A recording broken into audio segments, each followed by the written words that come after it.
what an omnibus is? OK, let me use it in a sentence for you and see if you can guess. Most of the children in our neighbourhood ride an omnibus to school. Got it? Yes, it's just another word for bus. Bus is actually the shortened form of this word omnibus. But it also has another meaning. I wonder if any of you know the other meaning. Hello everyone, I'm Kathleen Pelly. Welcome to Journey with Story. Now, I know that many of you, especially those of you living in the UK and other parts of the world, are going through some more discombobulating times right now, with more lockdowns and not being able to go to school or play with your pals. Just makes everyone feel a bit out of sorts, a bit discombobulated. Hey, don't you love that word? Say it with me. Discombobulated. Okay, so because of all this discombobulation, my audio editor and I had an idea that might help banish the boredom, beat the blues, and all of that ho-hum, what shall I do today feeling. Well, actually, it was really my wonderful audio editor Colette who had this idea. She suggested we have a very special omnibus episode to end the month. So that includes all the monthly episodes in one place, and that way you don't have to stop and start and fiddle around in between listening. You can just listen to all 4 episodes in one sitting. Isn't that a good idea? And now you know the other meaning of omnibus. Just as an omnibus carries a lot of different passengers, so an omnibus episode means a collection of different stories all put into one place. So, in this special omnibus episode, you can listen to all 4 stories for the month, one after the other.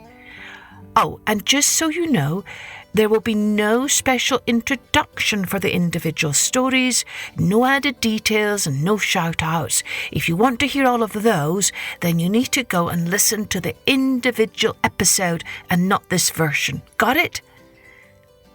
Okay, so our first 3 stories this month are all pourquoi tales. That means they answered a why question. And our final story is about a timid little boy who learned how to find courage. That sounds like something we might all want to learn, doesn't it? Oh, mums and dads and grown-ups, you can download some free colouring sheets at www.journeywithstory.com. Let's take an omnibus journey with story.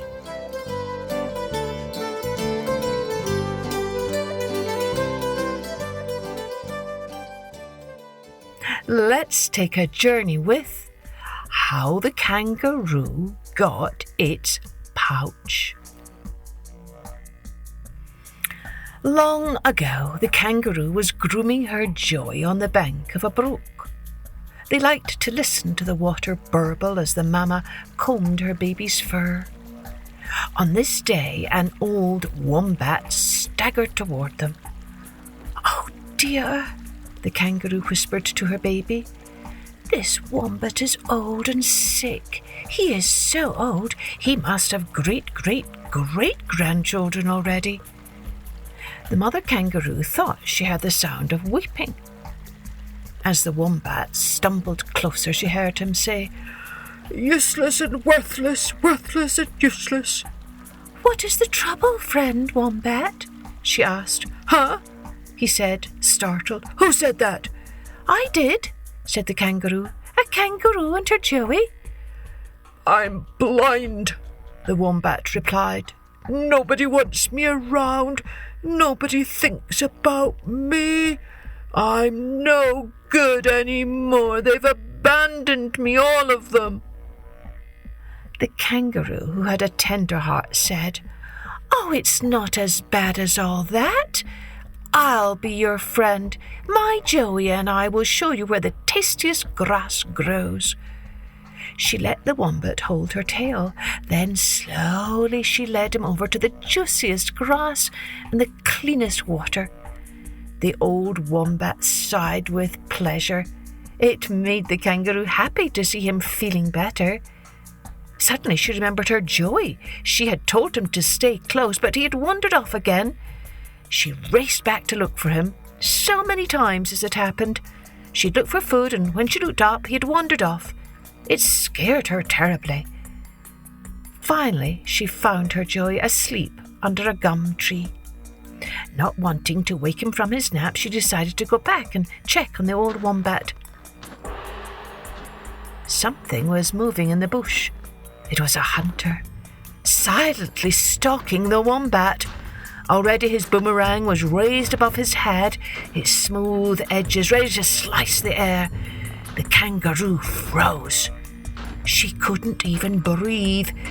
She wanted to run, but the wombat was like her Joey. She had to protect him. The kangaroo began to stomp on the branches and twigs under her feet. Thump, thump, crack, crack. She pounded the earth. The hunter turned toward her. "Run!" she screamed to the wombat. "Run! There's a hunter!" The wombat rushed off, not knowing where he was going. Now, all the hunter wanted was the kangaroo. As fast and as hard as she could, the kangaroo hopped off into the bush in the other direction from where she had left her Joey sleeping. At last she came to a cave. She was too tired to go further and collapsed on the dirt floor inside. At least the hunter would have to kill her in the cool dark, not out in the open where other animals would be forced to watch. But the hunter ran right past the mouth of the cave. He had not seen her. The kangaroo stayed still, waiting and listening for his return. She dared not leave her hiding spot yet. Soon, she saw the hunter again, walking back past the mouth of the cave, his boomerang hanging from his hand. She waited a little longer to be certain her path was clear, and then she raced as fast as she could back to the gum tree, and there was her darling Joey, wide awake and all ready to play. Together they went off in search of the old wombat. But search as they might, there was no sign of him. Now, what the kangaroo mama did not know was that the wombat was not actually a wombat at all. He was the great god Bayami, who had put on a disguise because he wanted to come down to earth and find out which of his creatures had the kindest heart. Now he had an answer that pleased him greatly. The kangaroo had the kindest heart of all his creatures. So Bayami wanted to give her a gift, a special gift that would be particularly helpful to her and her needs. Bayami called the sky spirits together and said, "Go down below to where the eucalyptus grow tall. Peel the long strips of bark and make a dilly bag apron. Give it to the kangaroo mother and explain that she must tie it around her waist." And so they did. At the very moment the kangaroo mother tied the apron around her waist, Bayami transformed it into soft kangaroo fur. It grew into her own flesh. Now she had a pouch in which to carry her baby Joey. He could even sleep in there as she went about her daily tasks. The kangaroo mother was very happy with her gift, but because she was the kindest creature of all, she didn't want to keep it only for herself. She thought about the other kangaroo mothers and about the wallaby mothers and the kangaroo rats and all the other marsupials. Bayami loved the kangaroo's generous heart, so he decided to make pouches for all the other marsupial mothers. Ever since then, their babies almost never get lost.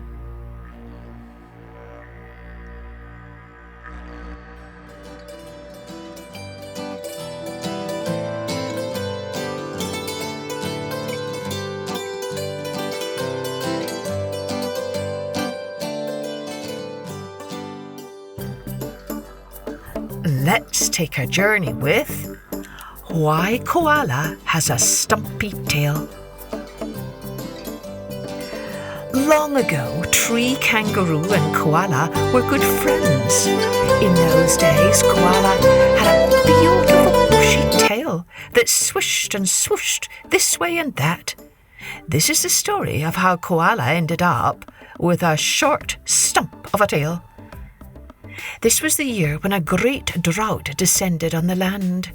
For days and weeks and months, no rains fell. The earth grew parched and cracked. All the streams dried up. There was no water to be found. Even the leaves on the trees withered up and died. Koala headed off to visit Tree Kangaroo to see if he could help. "I have an idea," said Tree Kangaroo.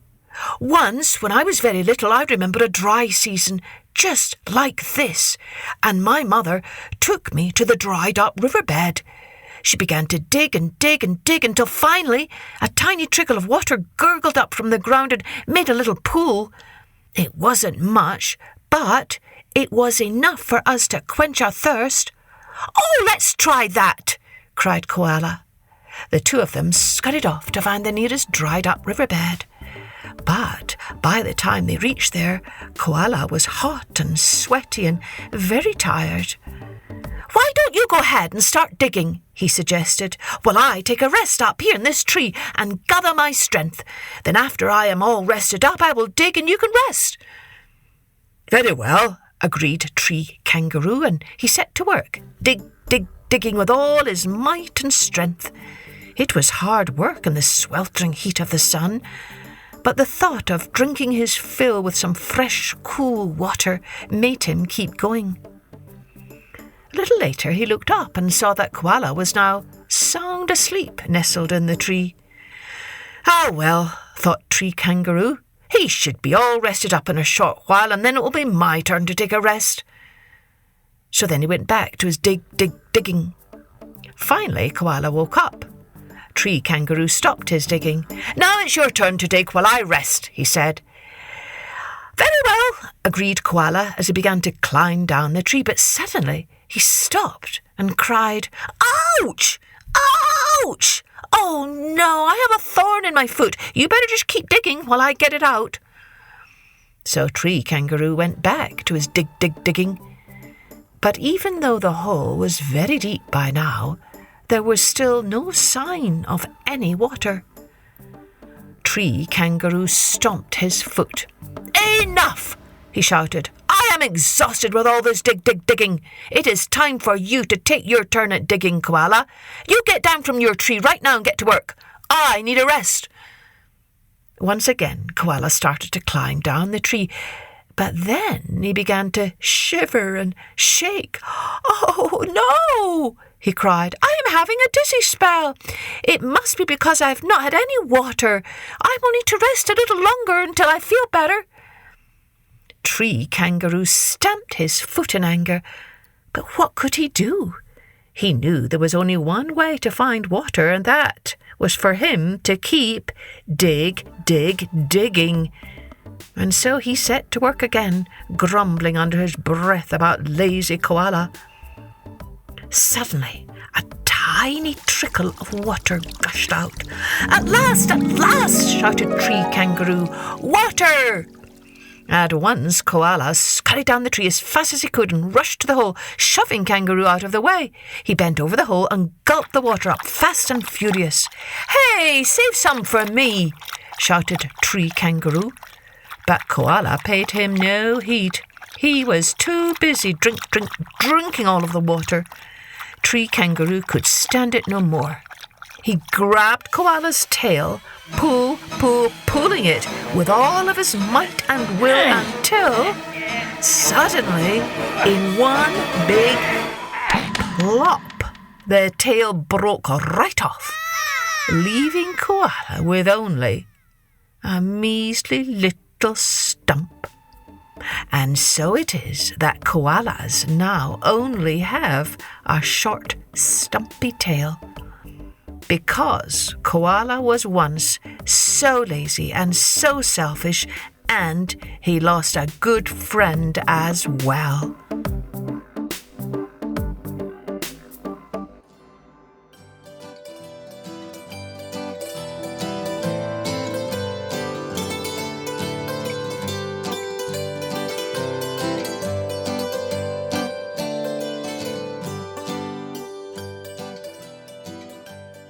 Let's take a journey with Why Armadillos Are Funny. A long, long time ago, armadillos were not the same shy, nocturnal creatures we know today. No, they were most definitely not.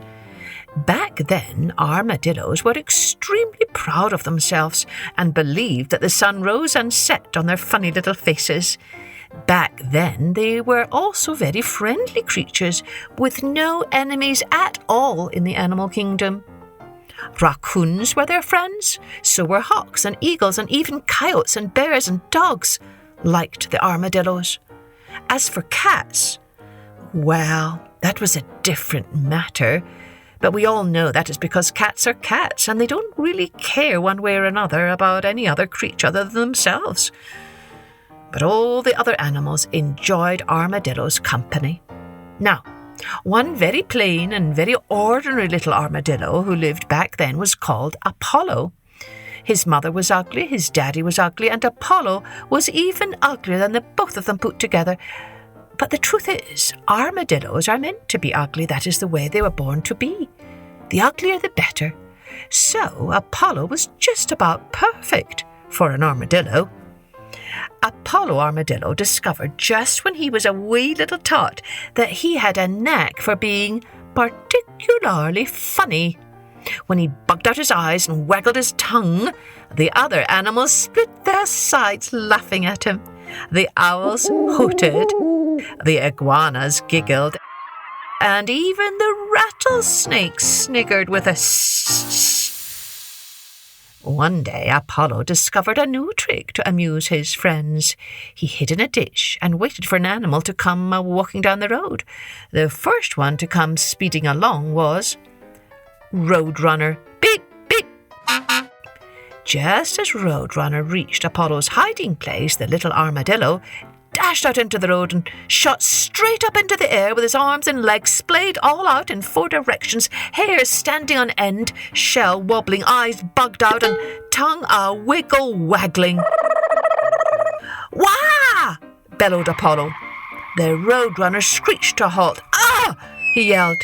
Then, kerplunk, he plopped over backwards. There he lay in a cross-eyed, dizzy daze right in the middle of the road. After a few minutes, he picked himself up, saw how silly Apollo looked, and began to laugh and laugh and laugh. The other animals who were peeking out from the bushes joined in. Everyone hee-hawed and guffawed with laughter until their sides were fit to split. Armadillo was mighty pleased and proud with himself. His parents were proud too. They even encouraged him more. His daddy said, "Son, in my opinion, you could use a little more tomfoolery. Here, try these on." And he handed his son some funny eyeglasses with a big red nose and a hairy moustache attached. Now, when Apollo played that same jump-up trick, he looked even funnier and more ridiculous than before. Now he was able to stop any creature, no matter his size or might, and make them laugh out loud. Down the road came a bouncing bunny. Boing, boing, boing. "Wah!" yelled Apollo. "Ah!" yelled the bunny. Then, thunk, the bunny keeled over on his back. Down the road came a turkey. Trot, trot, gobble, gobble. yelled Apollo. Ah! Yelled Turkey. Then thunk! He too plopped over on his back. Down the road came Buffalo. Galumph! Galumph! Galumph! Wah! Yelled Apollo. Ah! Yelled the buffalo as he tumbled over and over onto the ground. Every single time this happened, the dazed animal would pull itself together, take one look at that clownish Apollo, and start to laugh. Softly at first, but then louder and louder, until he was doubled over with great big belly laughs. No doubt about it, that armadillo was a real clown. But Apollo's mother believed that good can always be better. "Try these on for size," she said, as she handed her son a huge floppy hat and a spotted necktie. "Oh, yes, see how funny you look now." Off Apollo went to wait by the roadside. Along came a big fat possum. Hunka-cha, hunka-cha, hunka-cha. Up jumped Apollo. "Wah! Arr!" cried Possum, then splat to the ground he fell. Meanwhile, up in the sky world, Lightning, who was mean enough to scare night into day, was growing angry. She was supposed to be the only one powerful enough to stop any creature in its tracks and make it keel over in shock. This ridiculous-looking armadillo named Apollo was stealing her thunder, and she was jealous. "Thinks he's funny, does he? Well, I am going to show that miserable little mammal a thing or two about what's funny." The next time Apollo went down to hide beside the road and tickle his wits out of some poor passer-by, Lightning followed him. She darted behind clouds, keeping herself hidden from view. Apollo squatted in a ditch, chuckling to himself and eager to punch on the next friendly victim. Suddenly Lightning leapt out from behind a cloud, grabbed a bolt from her quiver and struck Apollo on top of his ugly little noggin. "Ah!" yelled Apollo. His eyes began to spin like tops. He stood on his nose. Then he danced on his tail. His plates of armour clacked up and down like a set of false teeth chattering. He rolled up into a tight ball. Thunk went he, then plop he fell down in a faint. Lightning could not keep her face straight. "Ha ha! He got a charge out of that!" She went back to the clouds, grinning all over. Some time later, Apollo woke up, looked around, and could not see a thing. "Help! Where am I? Why is it so dark?" Then he realized he was curled up inside his own armoured shell. He stretched and pushed, but no matter how hard he tried, he could not release himself. Fright had locked him up tight. He tried shifting his weight back and forth, until he began to roll. On and on he rolled down a steep hill, hurtling so fast he could not stop until he smashed into a great oak tree. Bunk! Crack! Apollo's shell split into 9 places. To this very day, you can still see those cracks on the armadillo's back. Out popped Apollo's nose, then his feet, and then clunk, clunk, clunkety-clunk. Thousands of acorns rained down on his head. Poor little armadillo. At first he was so embarrassed, but then he leapt to his hind legs, smiled at the crowd gathered around him, and bowed. "Thank you, my friends, thank you. I hope you enjoyed my little trick." At this, all the animals began to cheer and clap. Even Lightning could not stop from laughing. Soon she was doubled over laughing. And then it dawned on her. Apollo was taking all the credit for her joke. This would not do. She reached into her quiver and fired another fierce bolt straight at him. But all that laughing threw her aim off. The bolt hit the ground, sparks flew, the grass sizzled, and the dirt cracked open. And what crawled out of the ground but earthworms. "Yum, yum, time for dinner!" Apollo grabbed a handful of those wiggly worms and slurped them up, chewing with his mouth wide open, worms dribbling down his chin and his eyes popping out with delight. All the animals burst into peals of laughter. "Look at him! He's disgusting! He's so funny!" And then, thunk, they all fell back over laughing. Lightning knew Apollo had won their little game of wits. She could not get the best of him. So she went back to her sky world and never bothered the armadillos on Earth again. And that is how Apollo, a funny little armadillo, taught all the other animals something very important. Sometimes the best protection from an enemy is to make them laugh.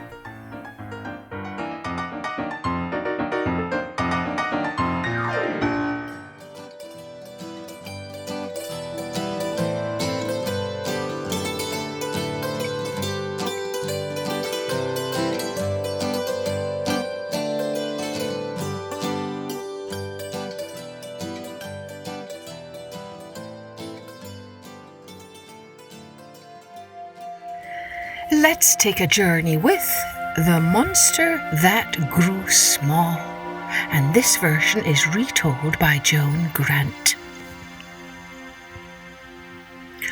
Far to the south, beyond the third cataract, that's just another name for a waterfall, there was a small village where a certain boy lived with his uncle. The uncle was known as the Brave One, because he was a hunter and killed such a lot of large animals, and he was very horrid to his nephew because he thought the boy was a coward. He tried to frighten him by telling him stories of the terrible monsters that he said lived in the forest, and the boy believed what he was told, for was not his uncle called the Brave One, the mighty hunter? Whenever the boy had to go down to the river, he thought that crocodiles would eat him. And when he went into the forest, he thought that the shadows concealed snakes and that hairy spiders waited under the leaves to pounce on him. The place that always felt specially dangerous was on the path down to the village, and whenever he had to go along it, he used to run. One day, when he came to the most frightening part of this path, he heard a voice crying out from the shadows of the darkest trees. He put his fingers in his ears and ran even faster, but he could still hear the voice. His fear was very loud, but even so he could hear his own heart, and it said to him, "Perhaps the owner of that voice is much more frightened than you are. You know what it feels like to be frightened. Don't you think you ought to help?" So he took his fingers out of his ears and clenched his fists to make himself feel braver, and plunged into the deep shade, thrusting his way between thorn trees in the direction of the cities. He found a hare caught by the leg in a tangle of creepers, and the hare said to him, "I was so very frightened, but now you have come, I am not afraid any more. You must be very brave to come alone into the forest." The boy released the hare and quieted it between his hands, saying, "I am not at all brave. In my village they call me Niobe, the frightened one. I should never have dared to come here, only I heard you calling." The hare said to him, "Oh, why are you frightened? What are you frightened of?" "I am frightened of the crocodiles who live in the river, and of the snakes and the spiders that lie in wait for me whenever I go out. But most of all, I am frightened of the things which rustle in the palm thatch over my bedplace. My uncle says they are only rats and lizards, but I know they are far worse than that."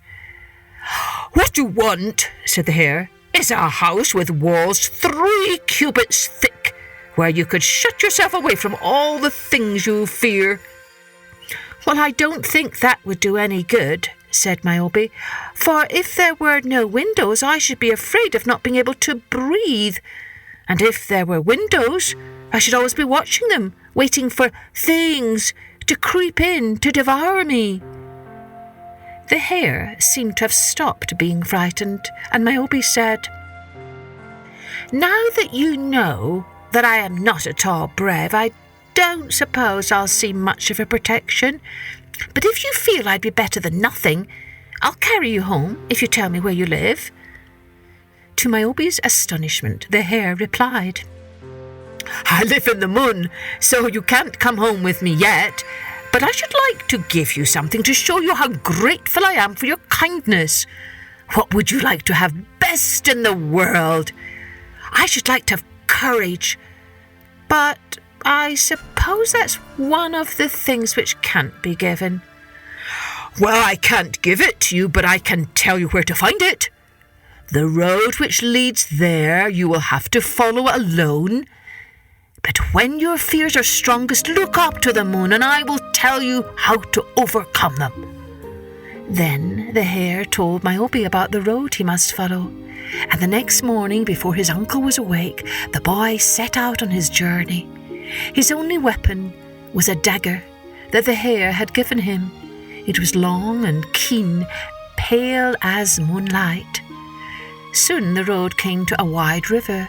Then Niobe was very frightened, for in it there floated many crocodiles who watched him with their little evil eyes.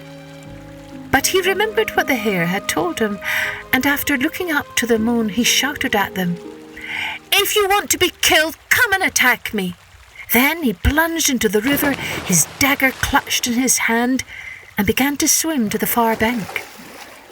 Much to the crocodiles' surprise, they found themselves afraid of him. To try to keep up their dignity, they said to each other, "Oh, he is too thin to be worth the trouble of eating." And they shut their eyes and pretended not to notice him. So Niobe crossed the river safely and went on his way. After a few more days, he saw 2 snakes, each so large that it could have swallowed an ox without getting a pain. Both speaking at the same time, they said loudly, "If you come one step further, we shall immediately eat you." Niobe was very frightened, for snakes were one of the things he minded most. He was on the point of running away when he looked up to the moon, and immediately he knew what the hare wanted him to do. "Oh, large and intelligent serpents," he said politely, "a boy so small as myself could do no more than give one of you a satisfactory meal. Half of me would not be worth the trouble of digesting. Hadn't you better decide between yourselves by whom I am to have the honour of being eaten?" "Sensible very. I will eat you myself," said the first serpent. "No, you won't. He's mine," said the second. "Nonsense. You had that rich merchant. He was so busy looking after his gold that he never noticed you until you got him by the legs." "What about the woman who was admiring her face in a mirror? You said she was the tenderest meal you'd had for months." "The merchant was since that," said the first serpent firmly. "He wasn't." "He was." "Wasn't." "Was." While the serpents were busy arguing which of them should eat Niobe, he had slipped past without their noticing and was already out of sight. So that morning neither of the serpents had even a small breakfast. Niobe felt so cheerful that he began to whistle.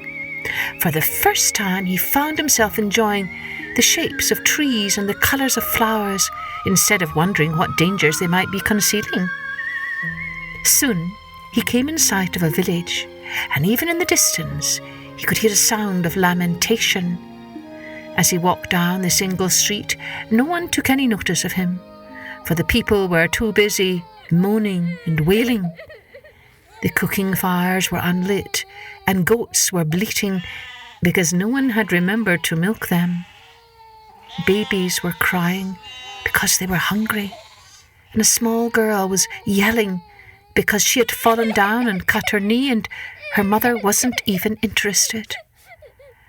Niobe went to the house of the head man, whom he found sitting cross-legged, with ashes on his head, his eyes shut, and his fingers in his ears. Niobe had to shout very loud to make him hear. Then the old man opened one ear and one eye and growled, "Oh, what do you want?" "Nothing," said Niobe politely.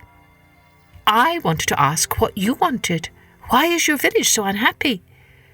"You'd be unhappy," said the head man crossly, "if you were going to be eaten by a monster." "Who is going to be eaten, you?"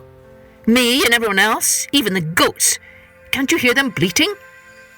Niobe was too polite to suggest that the goats were only bleating because no one had milked them.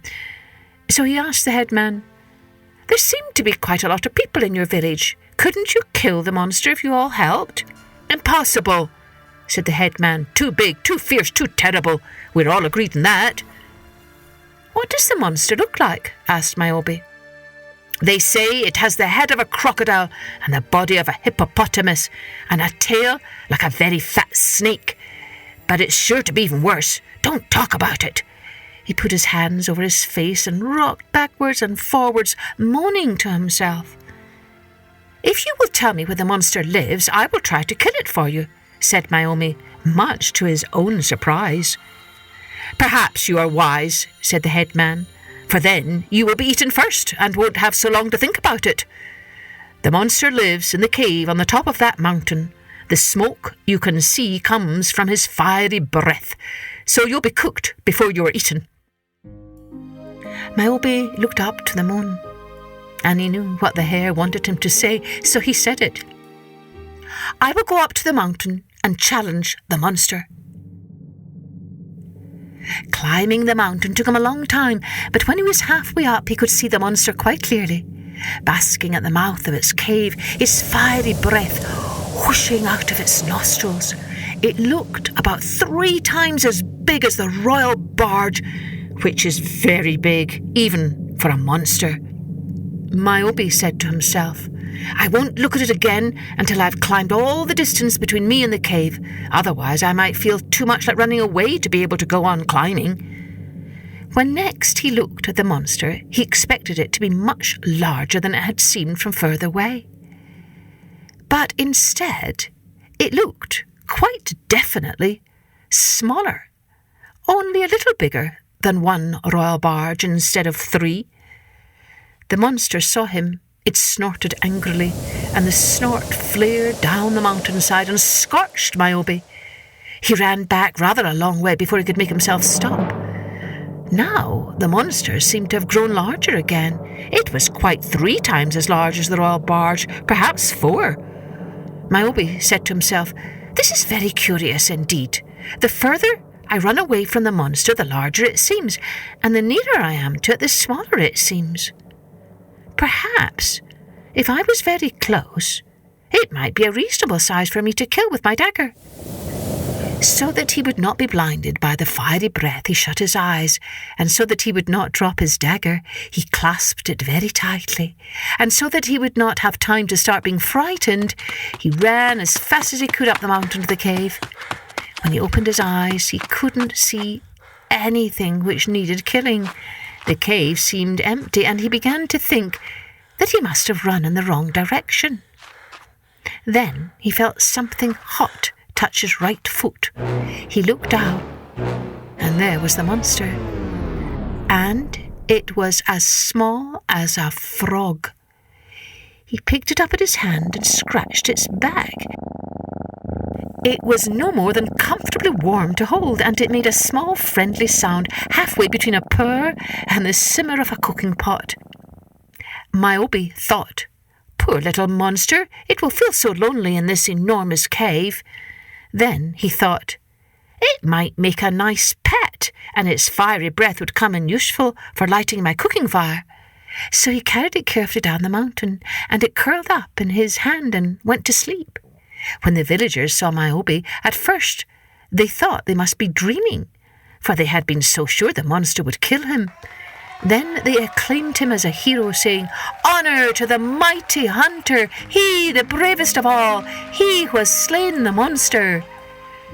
Niobe felt very embarrassed, and as soon as he could make himself heard above the cheering, he said, "But I didn't kill it. I brought it home as a pet." They thought that was only the modesty becoming to a hero, and before they would believe him, he had to explain how the monster had only seemed big so long as he was running away, and then the nearer he got to it, the smaller it grew until at last, when he was standing beside it, he could pick it up in his hand. The people crowded round to see the monster. It woke up, yawned a small puff of smoke, and began to purr. A little girl said to Niobe, "What is its name?" "I don't know," said Niobe. "I never asked it." It was the monster himself who answered her question. He stopped purring, looked round to make sure everyone was listening, and then said, "I have many names. Some call me Famine, and some Pestilence. But the most pitiable of humans give me their own names." It yawned again, and then added, "But most people call me What Might Happen."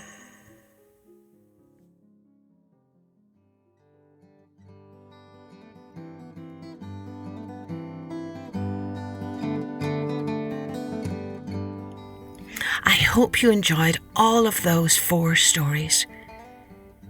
Here are some ideas for some follow-up activities if you want to keep busy. I wonder if you could write down what the story souvenir was for each of those stories. Could you do a drawing of your favourite episode and send it to me on Instagram at Journey with Story or on our website? You could write your very own pourquoi tale, such as Why the Owl Has Big Eyes, or Why Pigs Have Curly Tails. Oh, and another activity that some mums have shared with me that their kids like to do after listening to an episode a few times is to act it out. Get your brothers or sisters or friends together and put on a little play for your mums and dads. That would feed their hearts, right? And mums and dads, you can get some other ideas for activities and storytelling resources from me when you sign up for my newsletter at www.journeywithstory.com. Now, that last story from this Omnibus edition, The Monster That Grew Small, is a great reminder for all of us during these discombobulating times that we can be here for one another and help each other face our fears and find courage. Courage comes from the French word la coeur, meaning heart. And of course, you all know that stories are a great way to feed hearts with grace and goodness, hope and light. As my favourite poet says, all shall be well, all shall be well, and all manner of things shall be well. Be well, my friends, be well, and don't forget to join me next time for Journey with Story.